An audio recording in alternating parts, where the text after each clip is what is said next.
What's up, guys, and welcome to another episode of the Fight Within podcast. Today's guest is Julia O. Tess. She is a gut health coach and just recently born-again Christian. Thank you so much for your time and for coming on. Appreciate it.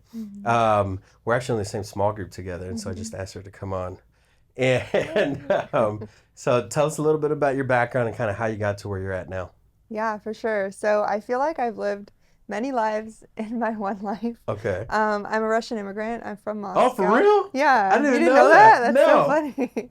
I think most people know that, but maybe not all. Yeah, I don't look like or sound like a Russian immigrant, but I That's came here when I crazy. was 7. I grew up in San Francisco. Okay. So being an immigrant, I feel like I've always been super driven to succeed because Mm-hmm. we obviously came from like communism, no money, lots of poverty. Came to the country with like no language, no money. Yeah. So I grew up like excelling at school, loving school. And so let's see, I know we're talking about like entrepreneurship. So the way it kind of got here, in high school when I was 14, I started working at a law firm. It's like a At crazy, 14? at 14. So Okay. they recruited from my high school because I went to like a smart people high school. And Yeah. so this law firm just like always recruited. And so my freshman year, I started working for them. And then I went to college. I finished it in 3 years. So I started grad school when I was 20, Where'd you go to a college? doctoral degree. I went to SF State just Okay. because I knew I would go to grad school, so I didn't want to like spend a bunch of money on Yeah. like Yeah. undergrad. So I started grad school when I was 20. I was getting a psychology doctorate degree Oh, in wow. clinical psychology. And then after 3 years, I got kind of tired. It was interesting because like the view of like the people around me were like, oh, you're getting a doctorate degree. Like that's like all that Yeah. immigrants ever want. And Yeah. everyone was so proud. But then for me, the system, like working in the system, because I started working with like, I did groups with like addicts and I started working with the homeless population. So like systemically, like it was really problematic for me to like feel like I could make any change. Yeah. But I knew I wanted to help people. So I quit after 3 years of graduate school. And I like all I had to do basically was like do the dissertation. And Mm-hmm. then I would have gotten my degree, but I was like, don't want to do it. So you're I'm like at the last step, just hmm right before. That's like kind of like my life. I've been very like I've said yes to a lot of things, but I also like Yeah. pivot quickly. And when I have um like something tells me do this, like I just go all in. And Mm-hmm. as you've probably seen me do with Yeah. Jesus now, Yeah. I'm just like all in. So yeah, I quit and I was because I'd worked at a law firm, I had an opportunity at in tech and it was just starting out in San Francisco, like Yeah. prior to like the tech boom, like prior to it being so common. This was like what year? Um, '03, '06. This is like '08 or something, '09. So it's like just starting, right? Yeah. Silicon Valley, just getting big. So I worked in tech. I just started doing like HR for this company admin because I'd known how to do that through the law firm. But then I taught myself how to code. Did you really? Yeah, and then like CSS, HTML, like Mm-hmm. basic stuff. And then they wanted to fire a guy because he wasn't doing well. So then I took over his job, and it was like um, customer like management. So I Mm-hmm. was like helping customers. It was like a website builder Mm-hmm. company. So I was helping customers do that and do billing and stuff like that. And then I kind of like made my way up working at startups. Because then I went to work for a German startup, which was so cool because I like traveled to Germany. I started leading teams in the customer support side. So I had a team, a global team, but they were based in Hamburg, In um, Germany. in Germany, That's a of trip. about, yeah. My team in the US was like 8 people, and my team in Germany was, gosh, how many people? Maybe like 30. Mm-hmm. And so I was over there a lot, which was so fun to go for work, and just travel Europe. And when I was little, I traveled in Europe doing like foreign exchange programs. So I like got Okay. to travel a lot, which was super cool. So then I worked at that startup, and then I made my way to Google, Oh, which was super cool. nice. Yeah, like YouTube, um, which was we good? Yeah, he's just leaving. Oh, okay. It smells We're like good. coffee in here. It's Yeah. great. Um, nice aroma. Yeah, so then I went to YouTube and honestly, like I worked there for a year and it was terrible and I Really? hated it. It's just it's true when they say like you sell your soul Yeah. working at like like the big companies. Yeah. I can't say for the other companies really, but at Google, everyone I knew on the operations side was like miserable, and there was a lot of like emotional abuse going on. Is it just the amount of time that you're spending there, or? No, it's like super dog eat dog. So like Yeah. your manager, first of all, HR is only to help managers. So as like an individual contributor, like no one cares about you, about your mental health, about anything. They don't care about the work you're doing. You just have to do more work than you're capable of, and then your manager takes credit. So when Dang. I came in, our manager went on vacation and just never came back, which was super common. Like people would just disappear and have like mental health breaks. Not breaks, but like breakdowns. And so our manager never came back, and she'd been there for 10 years, and she was just like, peace. We never heard from her again. Like she interviewed me, I came in, and she was just gone. Jeez. Yeah, and that was so common. It's funny because like most people don't know this world, but like Yeah. it's like a wild, it's very unhealthy. And then some other woman got transferred as our manager from a different team, which she got Uh-huh. kicked out of because she was so toxic. And then But they our brought her to your yeah, department. because they only care about managers. They don't Yeah. care about the individual contributors. It was wild. So basically, the next person up, this woman who was hiring our manager, was like, "Oh, you'll meet her. Like, I'll get your okay." It was like a small team. It was like a Yeah. 6-person team. She's like, "I'll get all your input." And then this lady just comes in, and we were all like, "We hate her." And then she's our boss suddenly. Like, no one Yeah. cared our opinion. So that was terrible. I was getting married at that time, so I'm divorced. Uh-huh. And I took off like anyway, it was just a terrible time. It was a really stressful time. I took off like no time, and they like my manager like gave me a hard time because I took like a day off for my wedding or something. Like wild, wild. Anyway, So it was your wedding day, and they got mad that you took a day off to get yeah, married? she was like, well, she lied. She tried to get me fired.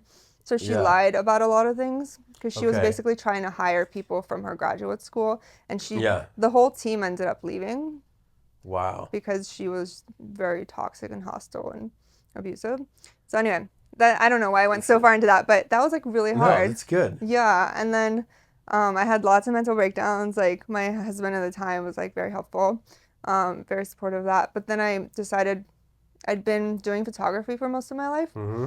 and completely like accidentally, I'll tell you like a short version of the story because it's really cute. There's like a boba shop that I'd been following from the Mm-hmm. moment it opened called Boba Guys, and now they're here in LA, but they started as like a pop-up in 2011, I want to say, in San In the Francisco. Bay Area. Okay. And then every year they had this scavenger hunt Uh-huh. for like just like gift cards to the boba shop. And so I'd never done it. I'd always known about I know the owners, so like super close connection. I'd never done it. And this one year I was just like, I'm gonna go find this card instead of going to work. So I left Google and I worked at another startup where I had like a much larger team. I had like a team of 60 in India, Mm-hmm. and then we had another team somewhere else. It was just like a huge customer support team, and I was like the director. So instead of going to work that morning, I was like, I'm gonna go do the scavenger hunt because I don't know, something in me was just like, go do the scavenger hunt. Yeah. So I went and did it, and I was the second to pull up, and I see this girl getting the card, and I was like, oh man. But I went up anyway, and they had a second card. And then I started talking to the girl, so we met, and she was an influencer locally, and I'd never known anything about that world. Mm-hmm. I'd just been doing some photography on the side. And then, so I started photographing her, and that like, she knew all these influencers, and suddenly, Yeah. because my style was like really artistic and different, it wasn't like the normal lifestyle. Mm-hmm. It was very artistic. So I started shooting like all of the SF bloggers and Oh, influencers. nice. Like I was the photographer. Yeah. And then they took me to Fashion Week in New York. Like it was so dope. And so I quit and started doing photography, started my own business, which went super well. But at some point I was like, I'm fun. Like I want to be in front of the lens. Like I want to do Yeah. influencer work. So then I was like, but I looked very different back then. Like I didn't look like this, like Yeah. as cool or as good. I mean, I had tattoos, but honestly, like it was a big transformation getting in front of the lens because it makes you like, I'm sure you know when you're like looking at yourself all the time, it makes you change certain things. For sure. Yeah. Like I gotta So, lose weight. Everyone knows that. I also got super sick around that time with a gut health issue. This is why like I do gut healing now. Uh-huh. This is how I became like an expert in gut health. So just a lot going on. So I started my own business. I was pretty sick. doctors didn't help me for like 2 years. So I had to eventually, it was so debilitating, I eventually just had to figure it out myself. And that's how I just experimented with a Yeah. bunch of like nutrition stuff and figured out that it was like a combination of eating inflammatory foods for a long time, Yep. and stress, like high cortisol, emotional, like not having the tools to deal with stress emotionally. Yeah. And that's how I came up with my program eventually. But so I started a photography business. And then that was going really well. I started doing influencer work. So I started working with brands, doing like product photography, lifestyle photography with hotels. It was super fun. I went to like a bunch of events, did trips And you were still up at this time. You're still up in in San San Francisco. Francisco. Hmm. Okay. Yeah. And then in 2018, my husband and I, ex-husband and I separated. That's when I moved to LA. Okay. By then, I had kind of switched over from doing full-time photography to doing like influencer work too, working with brands. Because Yep. initially it was like weddings, families, like, and brand work all together, and influencers, portraits. So at that time, I went more into working with brands. Yeah. And I moved to LA, and then just kept going with kind of like social media stuff, and it's all like self-taught. So I just learned how to use social media by Yeah. using it. And people are always like, how do you get clients? Like, how do you reach brands? You literally just DM brands. And Just then message them. you just have to be okay with being told no a bunch of times, Yep. because that's the only way, as you know, like to succeed Yep. is if you just keep asking, keep trying, and then you get a bunch of no's. So I feel like the only real tip for like entrepreneurship is just like, just don't take no's personally, and Yeah. just keep going with what you believe. Well, I don't think yeah. there's such a big secret. Everyone wants to always talk about this like big secret. Yeah. And it's like It's there's not. not. There's in my opinion, just because of what I've gone through, like there's a sense of luck. There's a little bit of luck involved, but it's that luck comes because of your consistency. Pushing, It's like they talk about it in athletics all the time, or like in fighting, someone lands a punch and like, oh, that was a lucky punch, and it's like it's not a It's lucky like punch. years of punching. They prepared. Yeah, it's Yeah. preparation. They say someone said it. It might have been Michael Chandler, but he said like it's luck is when preparation meets opportunity. Yeah. And so 100%. if you're consistently reaching out to these, companies for branding and for Yeah. partnerships, and they're saying no, no, no, eventually someone's gonna say yes. Yeah. But like go Yeah. backtrack just a little bit Uh-huh. into when you were a kid. Do you think that having that work ethic and always striving to be better was instilled in you, or is it something that you developed? Yeah, that's a great question. So, first of all, I want to say that like I was a workaholic like my entire life Yeah. until I completely burnt out like 2 years ago and just like crashed and just just threw away everything. Yeah. I mean, I'm obviously not starting from scratch because I have like a big following that I built up and Yeah. stuff, and I have my business, but it was just like coming up to complete overwhelm. So I was a workaholic for like my whole life, but this work ethic I think came from being in a lot of poverty. It's kind of strange. Like, I know this is true for a lot of Russian immigrants that are my age, but basically, we didn't have money, but like everyone had a summer house. Yeah. And then when we moved here, we didn't have money, but we'd like go to Hawaii, go to Mexico. So, like, I feel like I've always had like nice quality experiences. Somehow my parents managed to like give us high quality experiences and Yeah. travel, and like we went to Europe.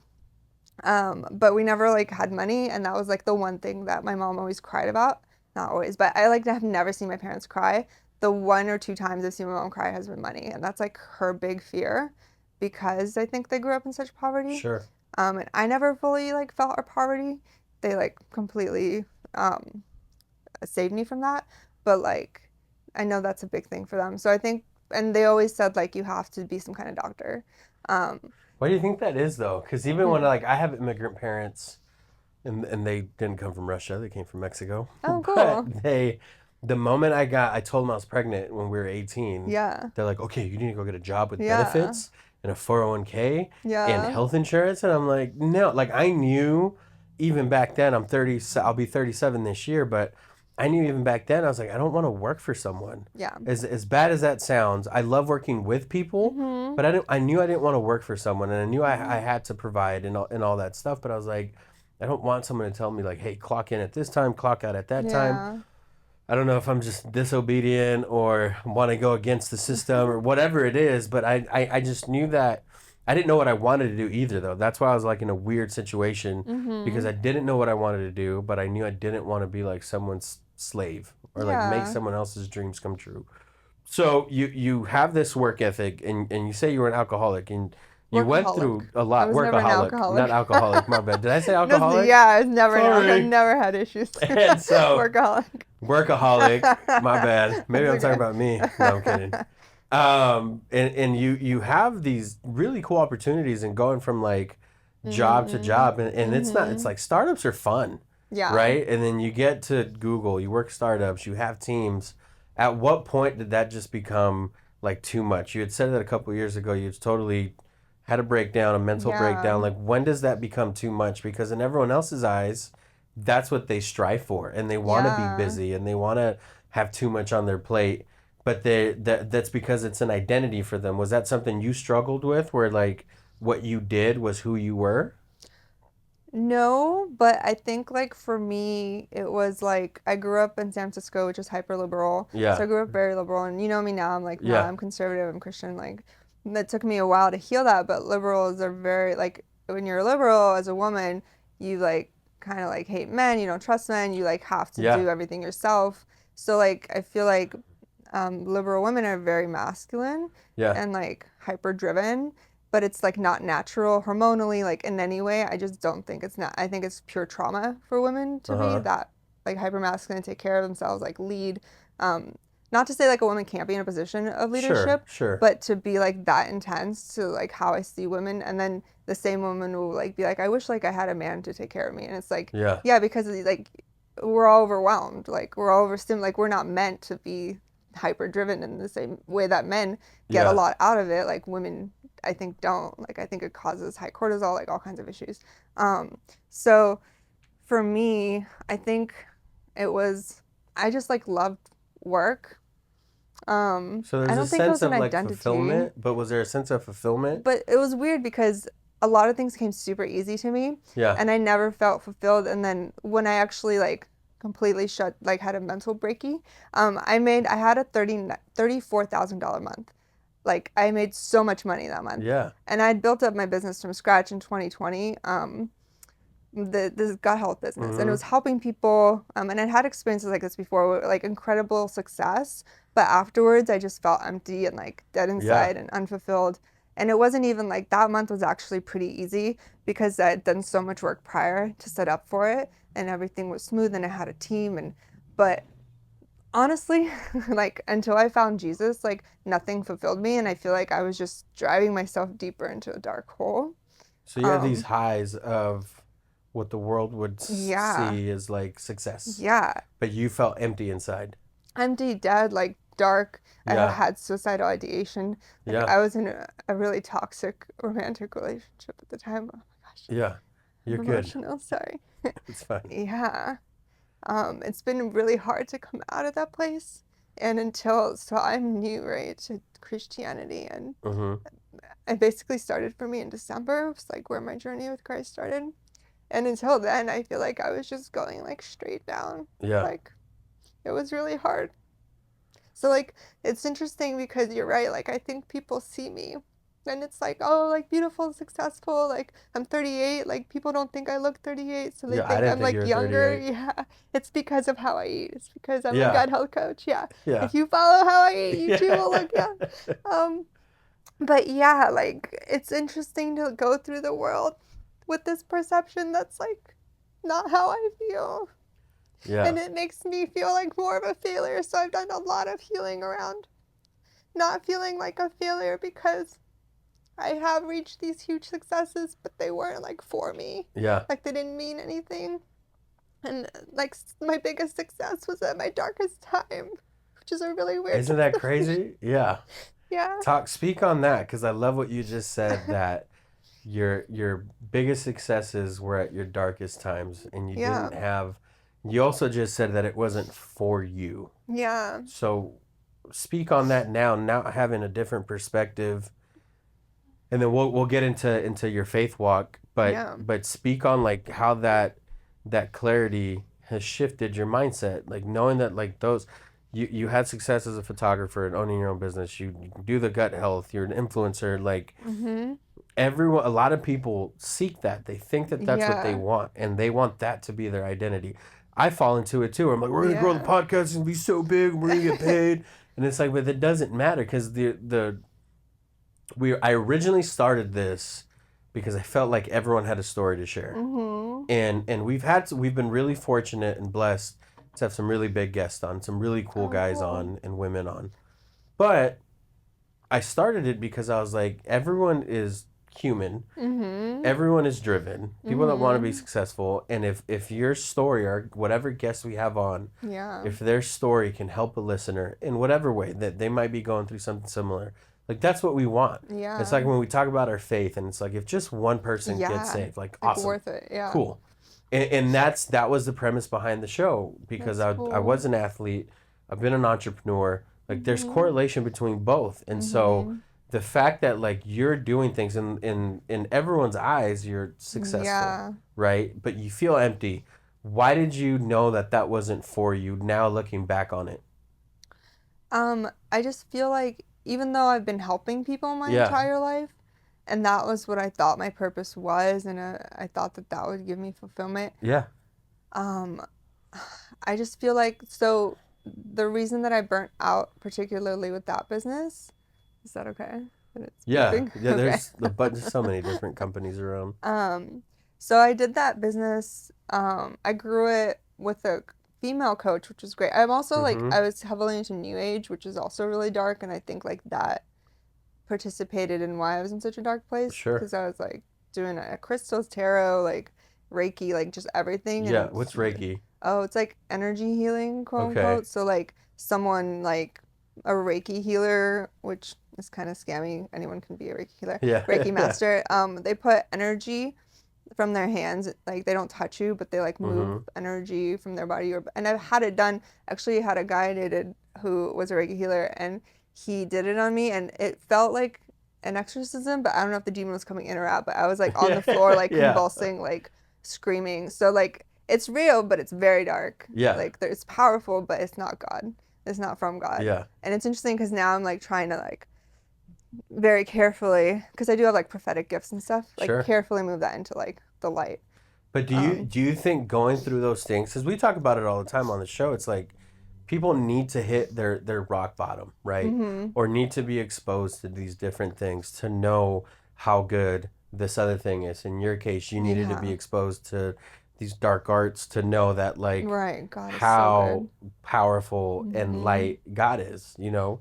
Is that something that you think was for your journey? Because you're very strong-minded, you're very Yeah. strong-willed, and it's hard Mhm. sometimes to humble yourself Oh and be like, oh yeah. yeah, I'm gonna worship this thing. Like, no, I have the power. I have. Yeah. I'm not saying that's how you were. I'm just saying that's how I would be if I knew I could Yeah. heal people and I could do these things. It's hard to humble yourself and say, no, Yeah. God, this is yours. Like, you gave me Yeah. this. You directed it. I'm just following. Yeah. You I know? mean, that's been like such a big part of my healing journey with Jesus is Yeah. like in New Age, you're basically told you're God Yeah. and you're creating the universe around you. And I subscribed to it for years. And so, yeah, it gives you so much ego when you succeed because, like, you created it, like, no one helped you. But when you're struggling, you're also completely alone. Yeah. And, like, community is very different in New Age from my experience. It's not like what we have here, which Yeah. is like, everyone's consistent, reliable, like everyone actually cares. I felt so much love and acceptance coming in, even as a stranger, as a new person. But like in like New Age previous community, like it's not like that. It's very isolatory. I think Mm-hmm. that's on purpose by design. Yeah, I don't. I think I did have to get to a really bad place to be open to God because I'm also Jewish. So, Mm-hmm. and because my parents came from communism, my dad was thrown in jail for being Jewish, and that was Yeah. more like of a racial thing than 100%. even religion. But we just never had religion. And growing up in San Francisco, which is hyper So liberal, you've liberal. seen Pride, like it's Yeah. just there's no faith in that city. I don't think it's a very dark city from my experience. So I've just never had the opportunity to learn Mm-hmm. and know what it was. Religion was just always bad, like in my world. Yeah. Um, so yeah, it took me getting to a really bad place to be desperate enough to like be open to it. But what I was saying too about the business, I built it up with these male coaches that are Uh-huh. like very masculine, and I'm sure you know like the coaching business coaching business world. Yeah. And then the masculine format is just very extreme. Mm-hmm. And that fit my old identity where I have been an extreme person, but it just like got me to a very dark burnout point where I had success, but just emotionally and mentally, just that's what I mean. It wasn't for me. Yeah. Like I'm not a man, one. Yeah. Yeah. And it's a very hyper masculine world. It's a very pushy world. Um, and I can have success, and I've always had success in masculine places, whether it's like sports or business or whatever, but I'm not a man. Yeah. And it's been a big healing journey to come into my femininity and accept help and accept. Like I used to be one of those girls, hyper liberal girls who's like, don't help me with my suitcase, I got it, I'm Yeah, strong enough. yeah, Like, what are you yeah. saying? I'm weak. Like proving Yeah. myself constantly and just being in my feminine and understanding like my power is different. It's Yeah. not in the physical. It's not necessarily even making money, even though I think like making money is great, obviously, and Mm-hmm. being able to make it on your own terms is great, and helping people while you do it is great. Yeah. So I still believe in like being hugely successful. I just think my path is not like the hyper masculine. Not that. Yeah. Yeah. That's crazy. That's really, really cool. And thank you for opening up about that. I know it's hard, but because it's a lot of times you get, I don't want to say coached, I guess taught to be like, hey, you know, one way to get over it is just don't talk about it anymore. Yeah. Like let that die. But I think when we talk about things, it helps people out because they know that they're not alone. They're not the only ones going through it. You know, and when you open up, and they're like they view you as they put you on this pedestal. And when you have the opportunity to sit down with someone, it's like we're just people and we're just having a conversation. Like that's all we're doing. Yeah. Like yes, open up, be honest, and don't put people on this pedestal. You know, like it's cool to look up to things, be like I strive to be like that, and let that motivate you. But when it takes over your whole world, I think that's when it can become toxic and negative. You know, when it becomes everything for you, unless it's God, because it's obviously different. But talk to us and kind of walk us through your faith journey. You said it started in December of last year, 2023. Yeah. Okay, and how was that? Who introduced you to it, or how'd you hear about it? Like what was that like? It's a wild story. Okay. I just want to add on first to what you were just saying to kind of like end cap the business part. But Yeah. I've been humbled so much. Uh-huh. Like so much. So like what you're saying is so real. Like everyone is human. Everyone is doing their best. Like the people who like you look up to or above you, like what I've learned, they just like have more tools and have just they're maybe further along the journey and they know some more things, but all of it is super simple. So like my big thing that helped me build a business was actually hiring a coach. That was like the best thing ever because she just had like all the answers. What kind of like a business coach? Yeah, like a business coach. So she just like knew what to do, and if I just followed it, like, and that's like to what we were saying too. If you just do the work, you put in like the time and the effort consistently, like you'll take off. There's like no big secret. It's like getting guidance from people who know more because they're further in the journey, not because they're better than you. And then just consistency, literally. Yeah. That's but hilarious. I've been humbled like so much. And in what ways? What ways were you humbled? Well, I was on such a, I mean, I feel like it was such a like a crazy, first of all, like idolatry around money. That was like a big thing. I felt like I was on a crazy roller coaster where like money, also because also my parents care so much about money, or my mom has like fears, and that's what I grew up with. I think like it was kind of my whole identity, like just to make money, and when I was making it, I was like happy with myself. And when at that point, like a couple years ago, and when I wasn't, it was just such a roller coaster. But I also got humbled in like dating. So I've pretty much been single. Like I've dated since my divorce, but I've pretty much been single. I think I had like a big ego. It's weird because I've always like connected to people. I always had a lot of empathy, but at the same time, I did feel like I was better than people in some ways. Yeah, because of like successes I've had, or just even like following through on certain things. I'm just looking around. No, I saw it. It was like falling. And I was like, oh, it's so annoying. Yeah. Is it actually falling? It's just tape, whatever. They can't see it. Yeah, There's a pad cool. that's falling. Yeah. Sorry, guys. We're both distracted. Yeah, we're like, what's going on? Yeah, chaos. Yeah, so that's like hard to say. Like I thought it was better because it's like my personality is like when it's one-on-one with people, like I'm always very empathetic. I care a lot about people, but I did have an ego, like a big ego, so it made dating hard to some extent. Yeah, it just made like having It's hard relationships because hard. when you have success, it's like, why?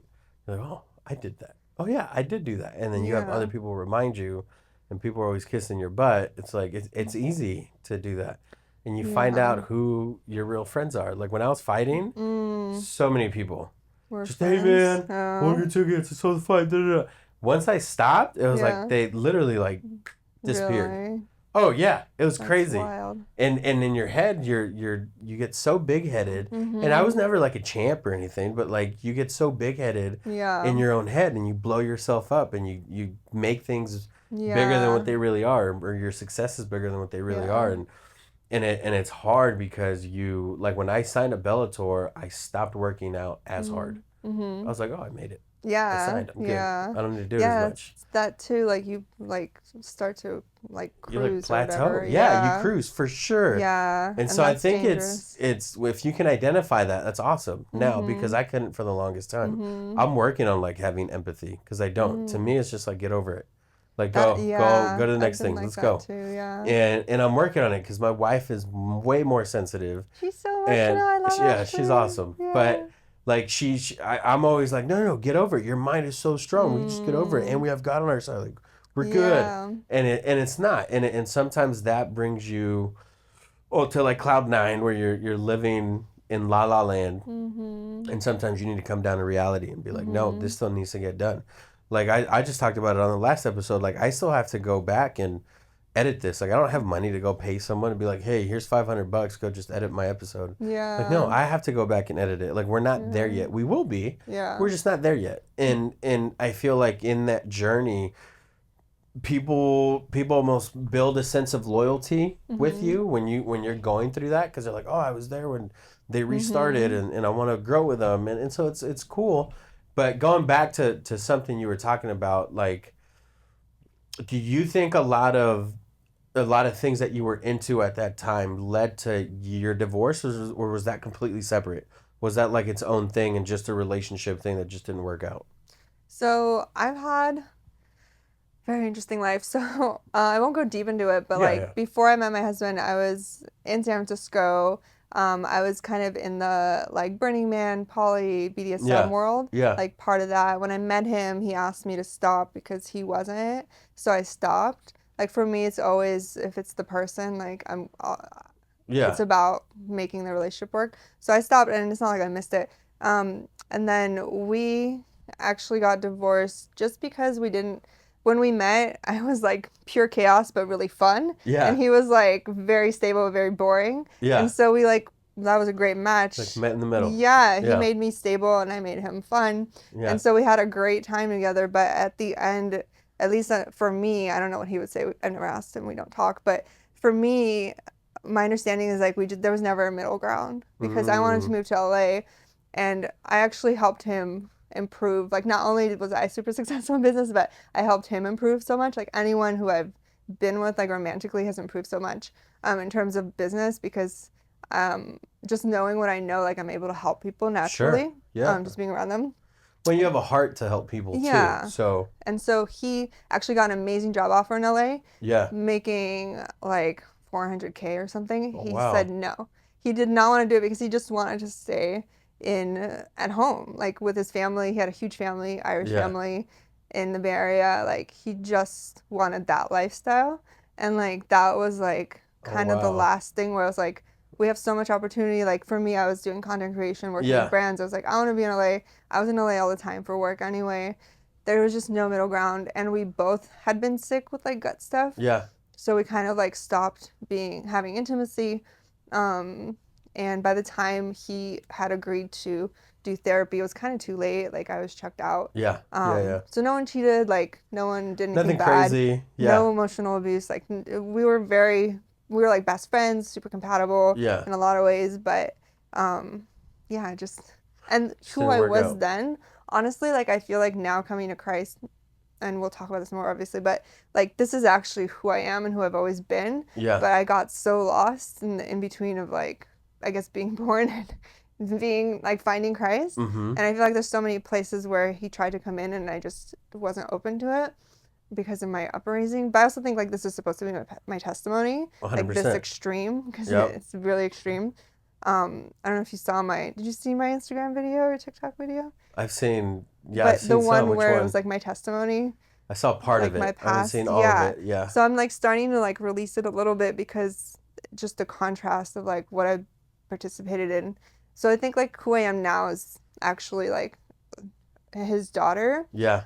Um, but I didn't know, and so whatever happened, like the marriage and stuff, it just had no chance because back then I was this hyper masculine, like super driven, um, like person who was really chaotic, like into some dark stuff, like Yeah. so that just wasn't who I was. And I don't think that like he was who I attracted as that person and who Mm-hmm. I was attracted to, but that's not like who I am truly. Yeah. And like the kind of relationship I want to be in, like the kind of dynamic I want to be in, like I want to be led, Yeah. and I want to be Christ centered, and like that is who I am. So I Yeah. think everything that happened prior is like testimony, and like you said, like I needed to get real deep and dark Yeah. to like find Christ. Yeah. That's awesome. Well, Yeah. because it's now, I think when someone finds their identity in their Mhm. calling, or like I'm sure you've heard the saying like, oh, the greatest day in someone's life is when they're born and when they like figure out what they're born to It's do. like the second Or life like or whatever. yeah. Yeah, And something like that. that's Yeah. that's probably where you're at now. It's like Yeah. now in your faith and I'm a little baby. yeah. Little Knowing faith your baby. identity, Yeah. and it's what's going to lead you and to get you the things, because success is cool, but if you're empty and you're not fulfilled, it's like, what's the point? There's so much dark success too. Yes. Just look at Hollywood. Like look at Yeah, anything in our yeah. mainstream. It's like, yeah, Yeah. they're rich and famous and beautiful, but like they're killing themselves. Like sorry, I don't know if I can say that, but like Oh yeah, no, you you're know, good. cheating all over the place. Like it's dark. Oh yeah. Like It's success is not everything. and there's no I wouldn't say that there's no direction, because the Yeah, direction, there's no foundation. yes, Yeah. it's not solid foundation.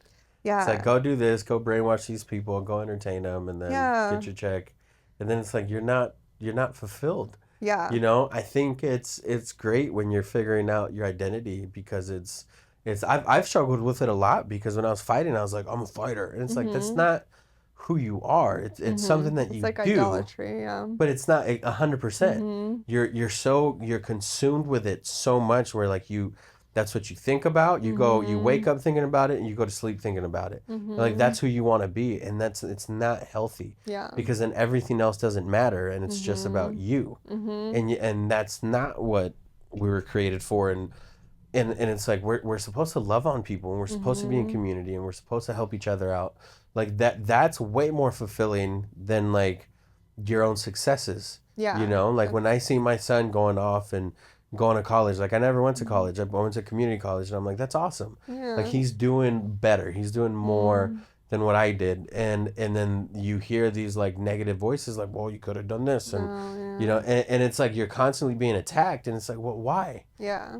He's good looking, he's healthy, he's Yeah. playing sports. I love we're your good. kids. Thank you. I mean, I know your daughter's Thank better you. than your son, but Yeah, like, yeah. I just love your daughter. That's And your awesome. son Thank is so you. nice too. Yeah. Appreciate it. I think you guys are doing amazing as parents. Yeah, well, and that's the other thing is Yeah. you start questioning like, oh my goodness, they're of age now. Like, was I good Right. enough? Did I do enough? Because now, if I would have had kids now, I'd be like, Right. oh, I know so much more. But it's everything's happens the way it's meant to happen. Yeah, And for I sure. don't think anything happens by chance. Yeah. I think there's a reason and a purpose for everything, and as long as you're looking in the right direction and you're being led by the right person, and like you're really leaving things to God, because it's something I've struggled with, is like really giving things up and surrendering, because I'm Mexican, and so surrender is like, no, Yeah. you don't quit, you don't stop, you don't surrender, you keep pushing forward. However it is, you can cheat, lie, steal, but you're gonna get to where you need to get.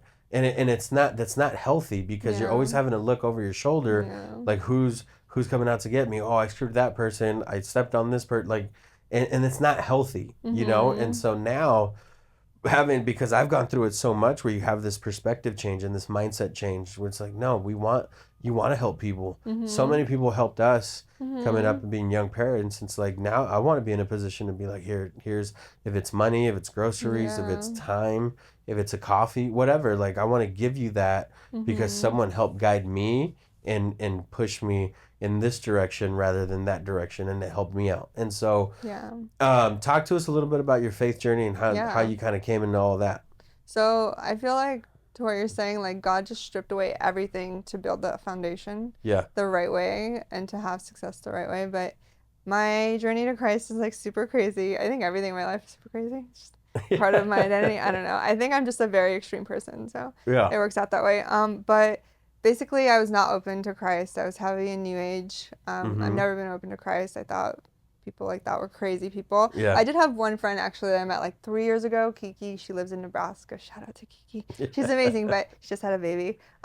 But she was my only really close like Christ-centered friend. Uh-huh. She's Catholic, but she does have a relationship with Christ. So I had like a little bit, and I knew another guy, like a motorcycle friend, who like was very Christ-centered, but I just kind of thought like I love these people, but they're a little crazy. Like anyone, Christ-centered is a little crazy. Yeah. Means well, but crazy. But so I was not open to it. So, but I was in this very lonely place, very isolated place, live alone, work alone, like dating, but it didn't mean anything, like nothing close. Even my friendships just kept falling apart. Were And you this down was in here? December. Or Yeah, okay. this is December with like my real like low point, like financially, just like everything was falling apart.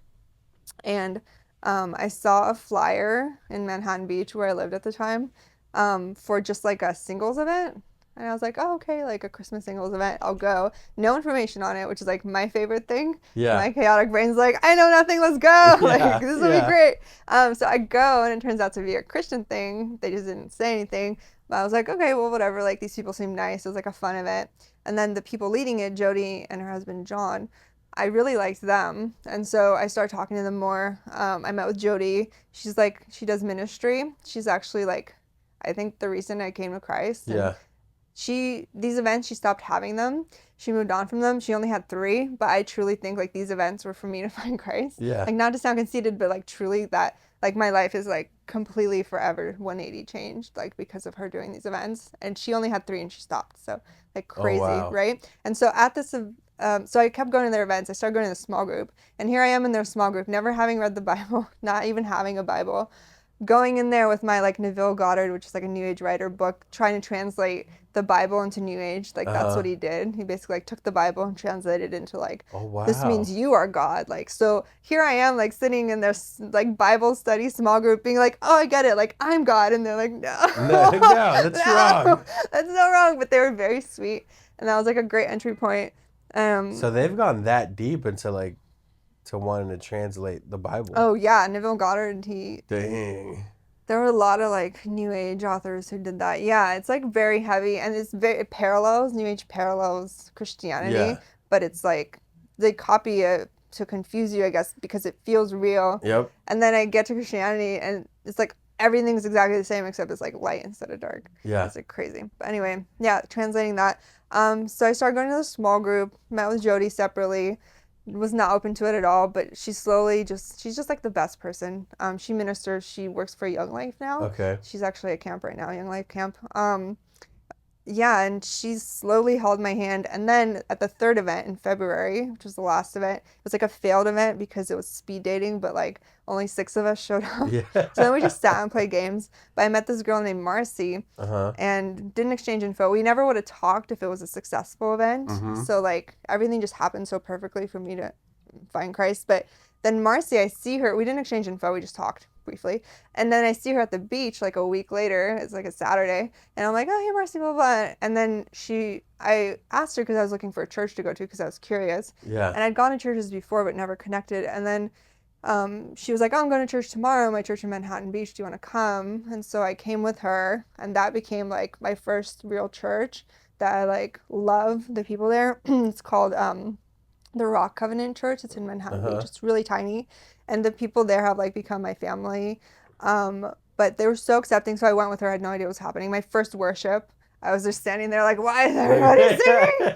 This is so weird. Why are they saying Christ so much? This is so awkward. Yeah. I was so uncomfortable. But I stayed and I listened to the sermon. And the preacher is named Kurt and his wife, Lori. They're like incredible people. So basically Jody and Kurt just like held my hand. And with him, like I was like distrusting of Christ because I was like, what do you mean he's always here? Like, there's a dude next to me. Like, what do you mean? Like, that's so creepy. Like, I don't trust that. Like, Christ seems like not so nice. Like, I don't know. This is weird. Blood, like, body. Like, I don't want to eat anybody. Like, like all of it. I didn't understand. And so Kurt really held my hand through that. And Jody she's the reason I found Christ. I feel like he worked through her to get to me because she's just the most patient person in the world.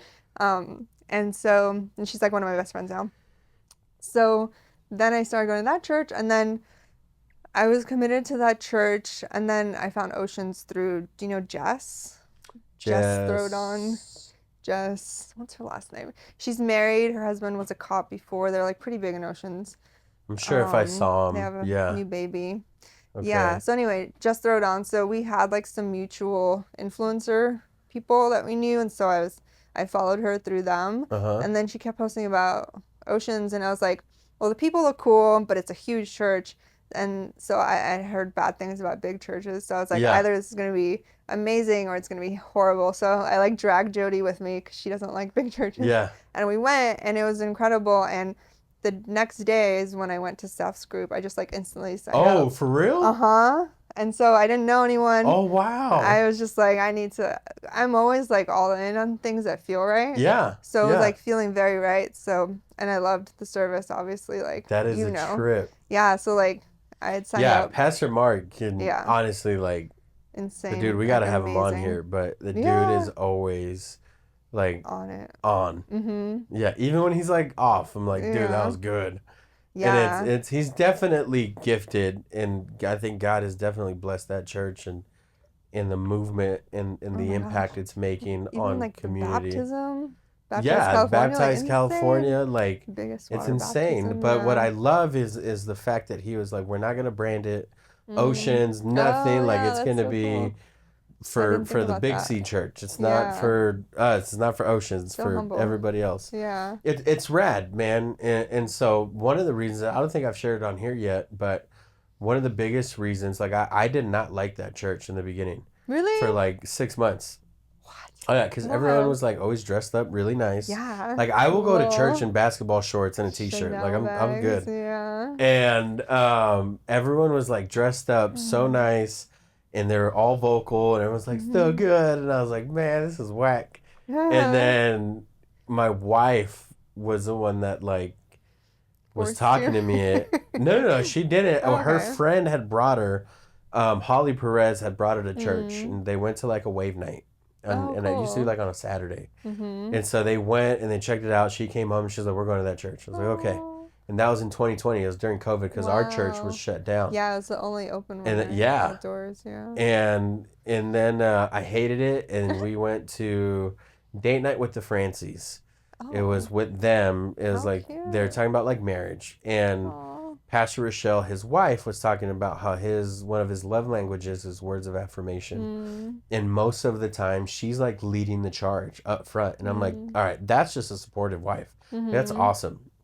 And then what really sealed the deal for me was one day, just randomly, he gets up on stage, Pastor Mark does, and he goes, if you guys are ever here for me or for any other speaker, like you need to get out of this church. This isn't the right church. Make it about Jesus. God, like don't make it about a speaker, the pastor, your friends. Like that's a plus. Yeah. But don't make it about that. Don't like idolize that. Yeah. And so I was just like, dude, like that's my pastor. Yeah. I was like, yeah, I got it. And so then I stayed, and you're always gonna, because you're dealing with people. Yeah. Right? There's always gonna be like, you may battle like a little church hurt, or someone might let you down. Like who cares? It's not about that. It's about God. And as long as you guys are still, like, I'm just now learning conflict resolution, and I'll be 37. Like I would punch you and be like, oh yeah, I don't know what to do, let's fight. Yeah. And that was my conflict resolution. It was just like, oh, let's fight. Yeah. And now I'm starting to, all because I always say it's because of this. When we were little, we had one TV and a Super Nintendo. And if me and my brothers wanted to play this game, we would fight. Like, hey, let's fight. And whoever wins gets to watch this or play the game. And there's never any conflict resolution. It was never like, okay, Julia, you get 15 minutes. Right. When you're done, Manny gets 15 minutes. It wasn't that. It was just like whoever wins gets it. And so I'm now starting to become, I'm a dad, I'm a husband, I'm older. I'm like, okay, we can't just hit people. Like we have to, Just we go got to talk about punching things. people. And Effective. I'm not. I hate for being a fighter. I hate conflict. Like I am the worst. And you like avoid it. I don't know. I don't necessarily avoid it, Mm-hmm. but I try to like seek advice first rather than just be Mm. like, okay, let's just handle this. Okay. Like, how are we gonna deal with this?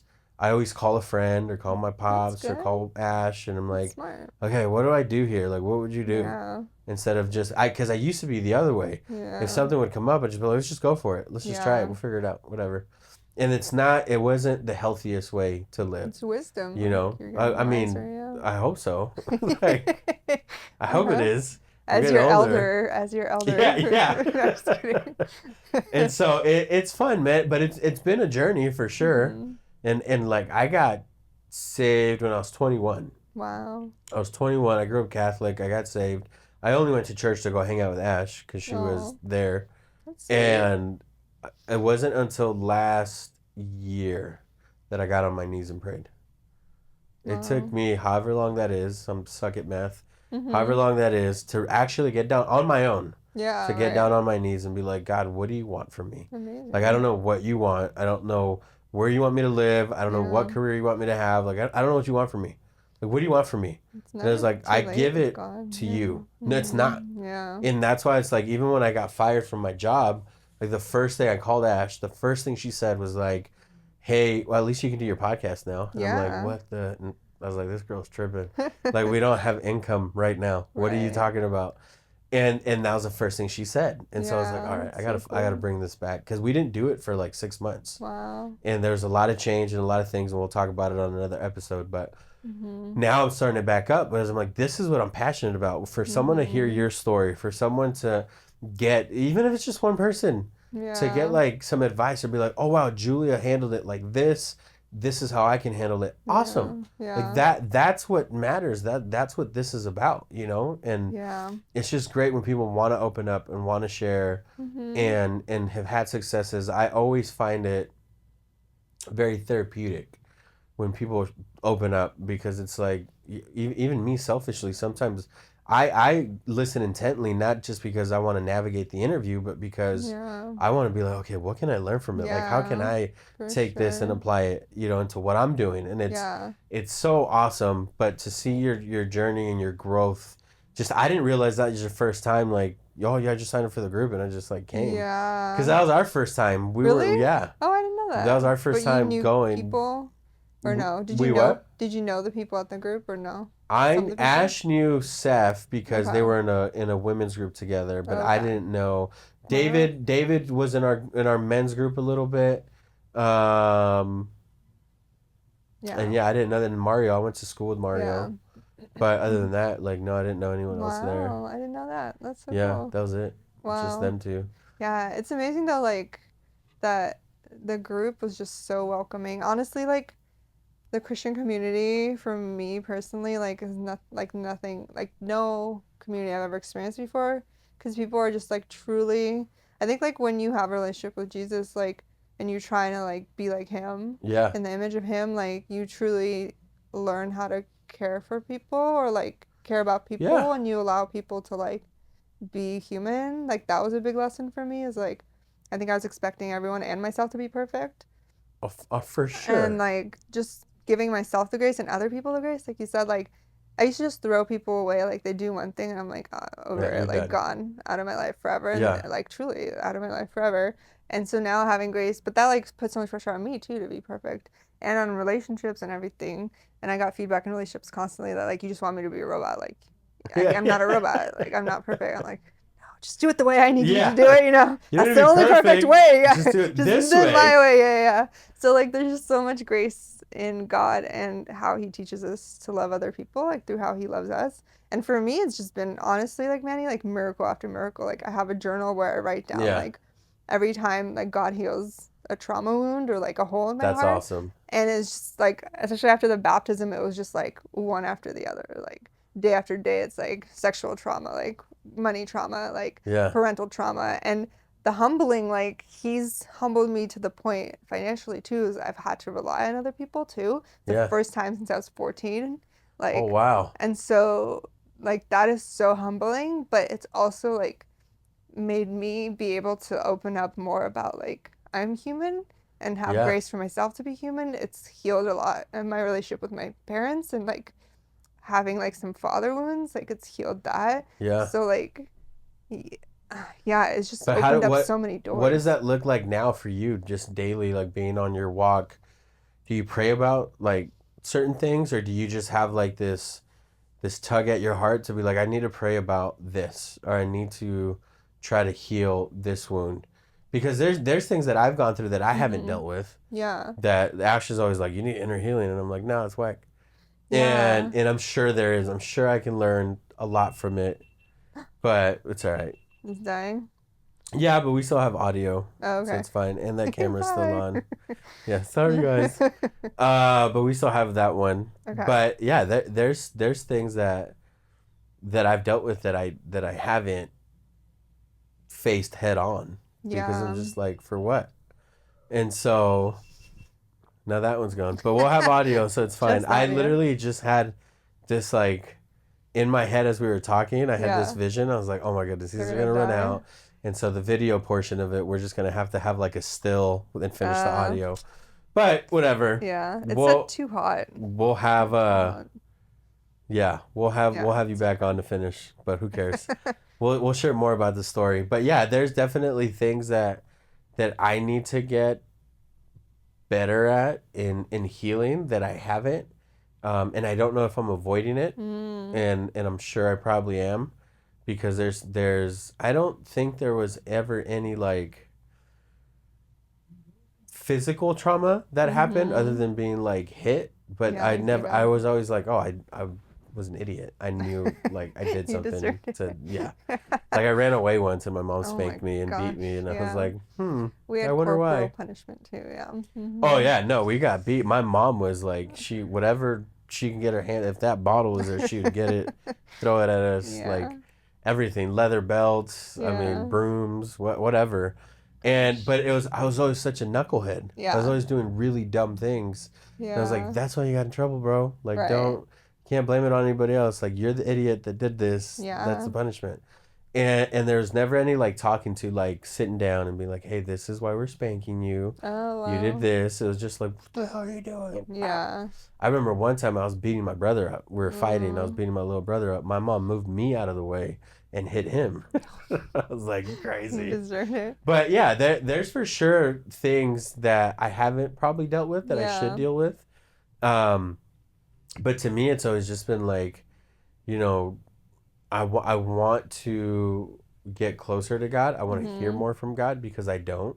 Mm. At least audibly. You Yeah. know, I've never been like, oh yeah, Manny, go do this. This is God. It's Yeah. never been like that. It's just always been like, oh, there's an opportunity. Cool. Let's run with it. Let's see what happens. But it's never been like, Manny, I want you to move to Tennessee. It's just like, no, I don't feel that's right. And right now, that's our biggest. I wouldn't say struggle, but that's like, I guess our biggest question right now is like, okay, should we stay in California, or should we go to Mm. Tennessee? And it's like, I don't feel like we need to go necessarily. There still feels like there's a lot of unfinished business here, but I'm not trying, I'm leaving it to God, and I'm saying, God, Yeah. guide us, help us, direct us, tell us what we need to do. Because I think there's a lot going on in California, and there's a lot of change. And so my other big prayer is like, what is my battle to fight? Like I Mm. don't want to fight every battle. Yeah. Like internally I do, but it's not my job to fight every battle. Yeah. Like I need to fight battles that God wants me to fight. So in that, how has your walk shifted or changed or matured as you're going through it, and how hard has it been to give up certain things Mm-hmm. that maybe you were like completely sold out or gun-ho about, like that's 100% what you believed. It's funny, like, that's such a great question. I'm glad you asked that. Well, first of all, I want to say, like, it's funny that, like, the difference between being, like, a kind of a Christian your whole life or Yeah. your whole adult life versus, like, a born again at freaking 38 years Yeah. old. Like, I'm so gung ho and, like, sold out on Jesus because, like, I know the other side, like, Yep. the full darkness and the full covering of darkness and Satan. And, yeah, so it's just been an all in journey for me. Um, but it's changed. I don't know. I've just been all in because of all the healing I felt and the way that God, like, I don't know that I ever hear God speak directly either, but what I do feel is like I asked for clarity on where I should live as well, whether I should Yeah. move back to Northern California with my family, move to Orange County because my church is here and my Yeah. community, stay where I am in like beach cities. Um, and I was so confused. And then God just like, He's delivered answers in dreams, or sometimes like right Oh, before I go to nice. sleep, like I'll just get answers and then I'll write them down. Or He'll give me, like, He speaks to me through emotions or like Uh-huh. obsession. Like, like I was upset. I think you were there about my nose ring at Yeah. group where I was like, I have Yeah. to take it out. And I wouldn't do it for weeks. And then Seth was like, delaying obedience is disobedience. And I was like, oh, I have to take it out. So I took it Yeah. out and I feel like He cleansed it. And He's like, you can have it back. It wasn't the nose ring. It was just that it came from a dark place. You had dark Yeah. associations. Same, like I cut my hair. That had like memories and associations, but that was also scary to do for some reason. So it's like through obsessions, through emotions. Like sometimes I'll just have like a thought, like go do this. Like I was at the gym, and God was like, go ask this guy to take a picture with his t-shirt because his t-shirt said thick fillet, which is awesome. Uh, That's hilarious. it was super funny, and I didn't do it. And then after, I felt so much guilt, and I was like, okay, God, like that was just like pure disobedience. I talked to the guy about it, like Yeah. was too scared to, like, I don't know why, like he totally would have done it, but I was just like too embarrassed to do it. And but I've heard like so many things about just like you don't have to understand why you're doing something for it to be like the right No. next step. Um, Yeah. Like I've seen homeless people outside and God's like, go give mhm. them $1. And I'm like, Yeah, nah. yeah. I'm Do right. you like Then I feel feel? guilty. Yeah. Super guilty So I feel after. I'm like like, it's damn. a lot of Like, that. because I could have just been like, hey, here's $1, man. God loves you. Yeah. Like, I don't need to sit there and preach to him for Right, 2 hours. I could just be like, totally. look, man, Jesus loves you. Yeah. And just being that light. But it's hard sometimes because I'm still battling that, like, conflict resolution. Because I'm always like, Mm, oh, if this dude does something, like, my mind mm, automatically goes to, like, I'm going to have to punch this dude. And I don't want to. He seems very happy no. right now. Right, no, And, just give us and, space. and so, yeah, I think something you said earlier, like having that grace is so important because a lot of times you don't. Like I have a hard time with like empathy and Mm, even having grace on my own on yeah. myself, If you can't you do it for know. yourself, you can't do it for anyone No. else. And Yeah. it's hard. I'm trying to get a lot better at it and I've grown a lot, but it's hard for me to be like, "Oh yeah, I get that." It's like, "No. I don't Mhm. get that. Don't lie. Mhm. You are being a wimp right now. Push through it." And it's not Mhm. healthy Yeah. because not everyone has that. Like I've always been very mentally strong. Like God blessed me with a strong mind. You can say stubborn, whatever you want to say, but like when I got saved, I was like, how imagine how much beneficial that can be. How much more beneficial that could be with God on your side. Like you're Mm, already mhm. mentally strong or stubborn, Mhm. but like if you use those things for the right reasons Mhm. and in the right way, they're only going to help you and help other people because now you're just not making it about yourself. You're like Mhm. helping others along the way. And you're like, Mhm. hey, this is how I did it. And like, I love helping people. And it's just, but the balance is like, I have a family at home. I have a Mhm. wife. I have responsibilities here. Mhm. And it's like, everything I'm doing, am I doing it for Mm. selfish reasons? Mm. Like, I know I'm probably doing too much right now. I'm Mm. doing the podcast. I'm coaching. I have my business. It's like, it's probably too much. Like, something's got to go. The Mm. podcast isn't going to go. I'm not going to, my business isn't going to go. That's how I'm making money. Yeah. So it's probably going to have to be coaching. Mm. And it sucks because there's such a passion for it and it's not something that I sought out. I Yeah. didn't seek it out. I was approached. The head coach Mm. called me after I congratulated him. So I'm like, oh, then maybe this is something I'm supposed to walk into. Yeah. But not every opportunity is from God either, True. you know? And so I don't know. I'm battling with that, and that's kind of my biggest struggle. But this isn't about me. So go back. Your journey, like you said, you've been getting healing and you have Yeah. like your journal and to be able to see that in writing and be like, oh wow, Mm. he did this. Mhm. Does that grow your faith? Does it help you lean into that more? Yeah, I think like the things that have helped a lot is just being in His Word, like reading the Yeah. Bible daily. I Yeah. know people say that, And a lot of people are, like, I'm very open now. Like, I've switched my social media to being Yeah. Christ-centered too, Yeah. which is funny. I have to remind myself, like, people hated Christ. I haven't gotten as much hate as I thought I would. People, actually, the entire thing of, like, I thought I'm this crazy Jesus girl now. I'm just going to be this crazy Jesus girl. But I truly thought, like, in, like, dating, because I'm taking, like, a 3-month dating break now, but I was Uh-huh. initially dating when I first got saved. So, like, dating in my business, like, in anything, just existing on social media, existing in my real life, I thought people were gonna have this crazy, like, oh, you're a Jesus person, like, you're insane, like, Yeah. get away from me. Like, complete opposite. In fact, like, now every man that ever hits on me is so Christian. He's like, oh, me too, Yeah. which is so funny. But that's funny. But like, and truly, like, in my on so many DMs, just sharing on social media about my journey, about like loving Christ, that people, even my past clients, are like, I saw like how much good you were doing. I was just like really praying that you would find Christ, because how much That's more can you awesome. do now, like with God? Yeah. And so I've just gotten just like a barrage of positivity around being saved, and that was not my expectation, No, not at all. because I grew up where, Jesus loving was an insane thing. So that's been so um validating for me. Yeah. And feeling, so I've done therapy, I've done like everything you could think of to try to heal a lot of my trauma that was still blocking things for me. And God is like literally like being open about God, doing like what he tells me to do in situations. Like, he's just instantly healed wounds that I've had forever. Like, like I said, I'm not dating right now, but I was dating a guy, like, just very briefly. Mm-hmm. We had gone on one date, and he lived in Menifee, so it was like we just talked a lot after Yeah. that. And we were supposed to have a second date, but it never got to that. It was like a month or something. But while like 2 weeks into dating him, I decided that I'm gonna wait for marriage to like have sex again. Yeah.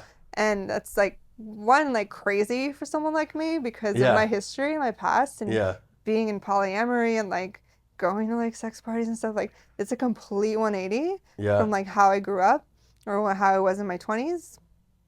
And like, I always thought that was crazy, like people who waited for marriage. And I know, like, technically I didn't, but like, I just feel so good about that choice. Yeah. And when I first started, like in December, talking to Jody, I was like, I would never like wait that long. Like, that's a crazy idea. Like, so just the way that God has like completely like changed my heart around that. Yep. And so when I was talking to this guy and I had this change, I was like, I have to tell this guy, because like we're dating, And so I was so scared to tell him, and we were just like FaceTiming, and I told him, and he was like, oh, that like makes you even more attractive. Like, I love that. And that was That's just so awesome. validating. Yeah. And that, like, that moment was like, God was like, like, your sexual trauma, like, healed. Like, it was just, I don't know, like, as long as I'm being obedient. And it's Yes. funny because like obedience and like fear of God or whatever have such bad connotations in mainstream culture. Uh-huh. But really, like, it's because he is only doing good for you. Yep. So like, the fear isn't that he's gonna like come down and like be horrible to you. It's that when you make decisions for yourself, like Adam and Eve did, of what's good and bad, like, you only hurt your heart, you only hurt your body. And like, Mm-hmm. that was, I don't know, all of it has just been so validating. And like, every time I am obedient, like, it's just been miracles. It was like another blessing or another miracle Yeah, or another healing or it's crazy. yeah. And Mm-hmm. that's what's funny, because it's, for me, in a different way, it's like every time I tithe, like, we're fine Oh, really? financially, and then Oh, when I that's don't, cool. even if it's a little amount, it's like, oh no, Yeah, now things are hectic and they're all over the place, and it's like, it, but it's yeah, just about what you said. It's about being obedient. Like, yeah, when you have to know. It's not like, oh, do I listen here? No, you listen all the time. yeah, Like, every all the time you time. listen. That's what makes you Yeah. obedient. And you asked, like, is it hard to give up certain things? Yeah. And for me, like, mostly no. I'll tell you one story, but like, honestly, it's been really easy because I've seen like how giving things up is actually healing me, growing me, giving me what I actually want. So like I said, I feel like God's taken away Mm, what like I thought I want, or some version of what I thought I want, and giving me what I actually want. yep. Um, but I have to be obedient and give up that thing, not knowing what else is going to be there. But what he gives is so much better. But like, I thought I was like fully like, nothing can tempt me. Yeah. But then like, I did have a moment But God was so graceful. I randomly ran into this guy I dated for a second, like 2 years ago. And this guy, like, keeps coming into my life, like, every year for the last, like, three years. So this was the third time. And it keeps, or fourth time, I don't remember. But it keeps, like, not happening. He's not the right guy. But he's just so much of, like, what I want in a man, except for, like, the important stuff. Yeah. The really important stuff. Like, he's not really emotionally available. And he's not, like, Christ-centered. Yeah. The things that matter, but like everything else, he is like a really good guy. But so I randomly ran into him, and we just like so drawn to each other. So I did kiss him during my like 3 months off of dating, and so but then God was like, just reset it. Like, you're fine. Like, I get it. So I just reset the 3 months. So now it's just pushed back more. Yeah. But like in general, but the cool thing, wait, I want to add this. I forgot about this. When I kissed him, I used to use sex for validation or like, attraction for validation and stuff, physical stuff. Like, it was so empty when I kissed him. And it was such a difference from like when I used to do that and to like kiss him. It was like completely empty, even though he's super attractive. He's like this huge firefighter. Yeah. And we get along so well. And like in the past, it would have like been meaningful for me, but it was so empty. So it was just like confirmation. But even now, having that grace on yourself to be like, hey, don't like talk down to yourself. Yeah. Don't punish yourself. Like it's okay. It meant nothing. Like, move on. Yeah. And the fact that you like prayed about that and God was like, no, restart it. Back. Like, it doesn't not matter. A big deal. Yeah. I think that's what matters, and that brings a lot of maturity in your walk, because a lot of people won't. I've known Christians. I had a buddy in high school one time, and then we'll close out. Yeah. I had a buddy in high school whose dad was super religious and would like go to church every Sunday, like groups, and it's just everything. Yeah. And we'd be in the jacuzzi, right, hanging out, and his master bath was upstairs, and he would open the window and he would take a shower. And we would always hear him. Like, he'd be like, oh, you piece of crap. You can't believe it, to himself in the shower. That's so sad. And I'm just like, I don't want that. Yeah, like, and that's what like true. turned me off to religion in the beginning. I was like, oh, that's whack. I don't want to talk to myself like that. Right. Because being like an athlete, you're always like, you're the best. This is why you worked hard. Like, you're always uplifting yourself. And I was like, you're supposed to look to that. And you're talking negative to yourself. You're talking bad about yourself. You're saying you're a piece of crap. Da da da. And I'm like, I don't want that. And so that, I think that's where the enemy can attack you, is to be like, hey, no, you're supposed to be this like perfect being, and God told you to do this, but you did that. And it's like, if you don't have grace on yourself, like you were saying earlier, how are you going to have it for others? Yeah, and it's so cool because like Jesus literally died for us to have this grace. Yeah, exactly. Like, he already took care of it. Not to say we should just go out and do no. But like, but I think when you know, err, you are held to a different standard. Yeah. Like, you have knowledge about it. You shouldn't just go mess around and do whatever you want, And so I think that's good. But I know we don't have video anymore, but we have audio. So tell people where they can find you. You had mentioned the what? I have one more story. 100%. Yes. Okay. Last one, I swear. I can talk about this forever. No, 100%. Okay, last story. I just feel bad because there's no video. Oh, that's true. That's okay. We got No, share it. I like it. Okay, so every time that I go back even a little to like my old ways, even in minor ways, it's just so validating, because what I don't think people realize, it's like it's not like you go back and it feels as good. It's like you don't feel anything anymore. Like, it's not exciting. It's not interesting. So like, I spent 4th of July with like some gym friends, because I'm like part of like a weightlifting community. Yeah. And they're amazing, sweet, kind people, but they're not Christian. They drink a lot, and they don't have that like foundation and guidance of how to live life, which is what Christ gives us. And so I was hanging out with them. It was a lot of fun, but a lot of them got really drunk, and they were just like drinking out of the bottle directly. And I used to do stuff like that, and they were like getting a little like flirtatious, like in general, like everyone was piled together on like the couch. And I was like, this is so reminiscent of like how I used to live life.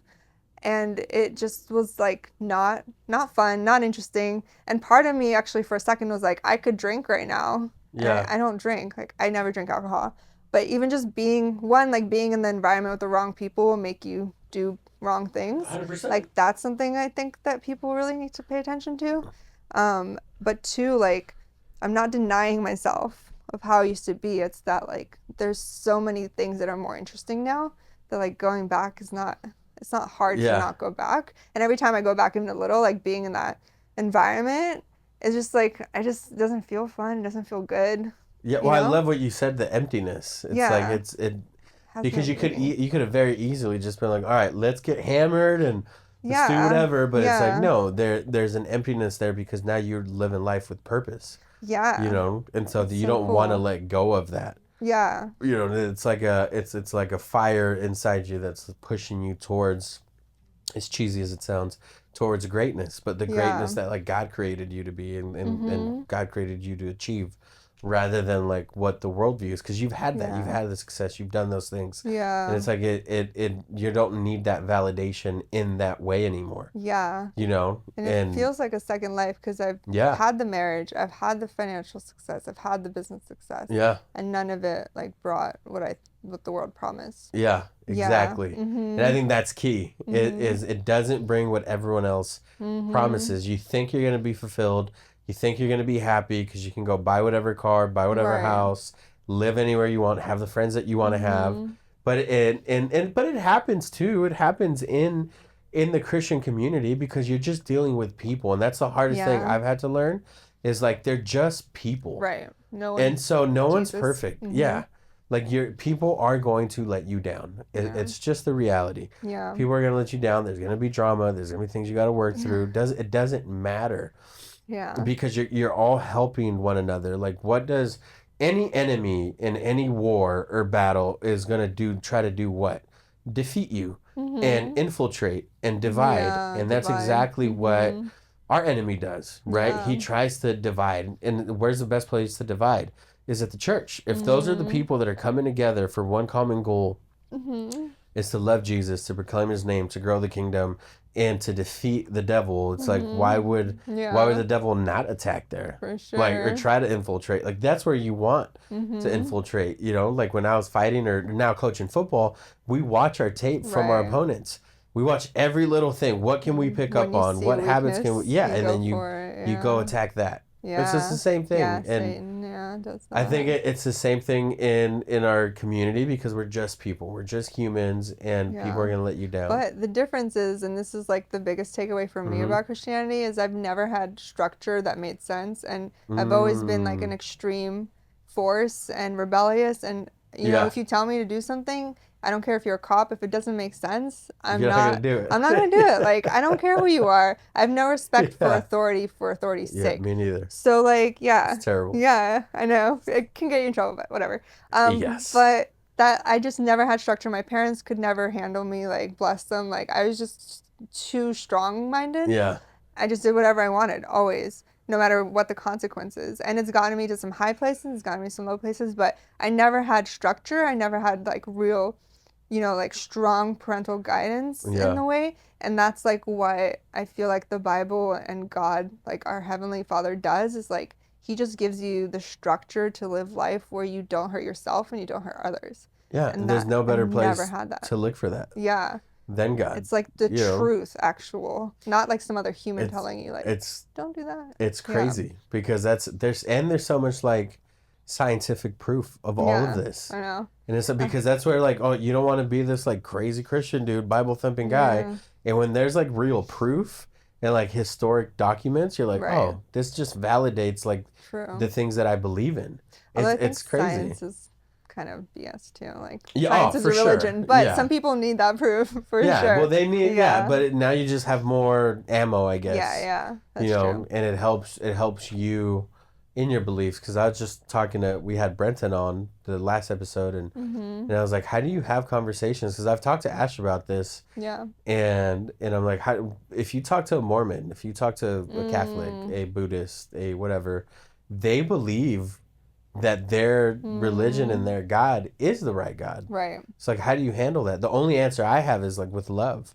Like you can't, or Yeah. like Brenton was saying, like invite them to church, like bring them over, and like that because Yeah. it's really the only I think way. testimony, because when Yeah, I tell people what I've done in my life, who I was, what I've experienced, and then what I went through to try to heal my wounds, and then yeah, God is just like, "You're fine." And I'm like, "I'm fine." Like, I'm what good. happened?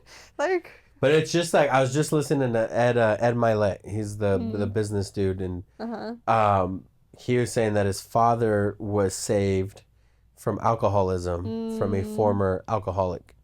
And he's like, the very thing that disqualified him before is what qualifies him to help talk to someone. those people. Because so when you've been through that, Yeah. you know exactly what they're going through. You know exactly what they're feeling, what they're thinking, why they're doing the things they're doing. Yeah. You can talk to them. You can speak to them. I'm some fighter football coach, jock guy. I can't talk to those people. They're not going to relate to me. 100%. They're going to be like, no, what are you talking about? Like, you're just a Jesus freak. Do you know what's wild? When I first came in, I go to another small group too. Yeah. The Foundations one with Marshall. Okay. And there, both Mark, our pastor, and someone at Foundations told me, Mark was like just speaking, obviously. I haven't talked to him personally, but someone at Foundations told me personally that Mark had also said before I came and after I came that God is going to bring in and save people who are tattooed and alternative to be able to reach a whole new audience. And I feel like, and someone at my group was like, that's you. And it's like, it is like the way I look, like I don't look Christian. Like I don't look, like people don't expect that for me to be obsessed with Jesus. And so like, I feel like the impact I get to have like through the grace of God and saving me is like I get to save everyone who That's a different looks audience. at me and is like, she's cool. I even at my other church, one of the girl's sisters who doesn't go to church, doesn't believe in Jesus, she saw me and she's like, that girl's part of your church? Like maybe I want to go to church. Like, so that's such, I mean, I feel like it's such a gift to be able to like it 100% is because there's never like when I was coming up and fighting, I didn't have anyone to look to. There's never like big Mexicans. All the Mexican boxers were like tiny, short, skinny. That's funny. I was like, oh, that's not me. I don't know who to look up to.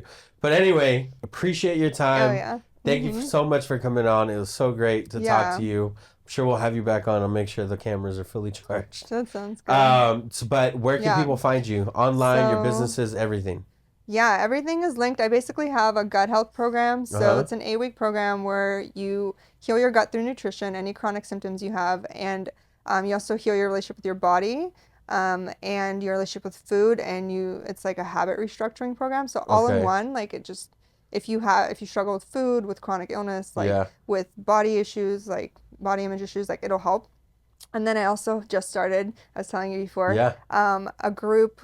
I called it Seek the Kingdom, because like I'm new and I want to be around people who also like want to read the Bible every day. And like, so people keep asking me like, how do you read the Bible every day? How do you like go to all these like groups? So I created an online group that you can join. It's like a membership where you will read the Bible with me every day, because I feel like it will give me an opportunity to support a lot of people and for all of us to support and learn together, because I'm new too. That's really cool. So it's whether it's like you're brand new like me, or you're just like coming back to it and you lost your way, but like just having a passion for Jesus together. But everything's on my social media. So I'm mostly on TikTok and Instagram. Both of them are my name, Julia O. Test. T-E-S-T, Juliaotest. My real name, not a made up name. People ask me if I made that up. And it's all in my link tree in either of those. On your social profiles. On my social we'll profiles. add it. If you want to send us the link tree, we can add that URL or that, and we could add it to the description. We'll add everything. So you guys, thank you so much for listening like you guys do every week. Thank you so much for coming on. This is so fun. Thanks for having it was me. awesome, man. I loved it. Love the conversation. And remember, guys, that everything was impossible till someone did it.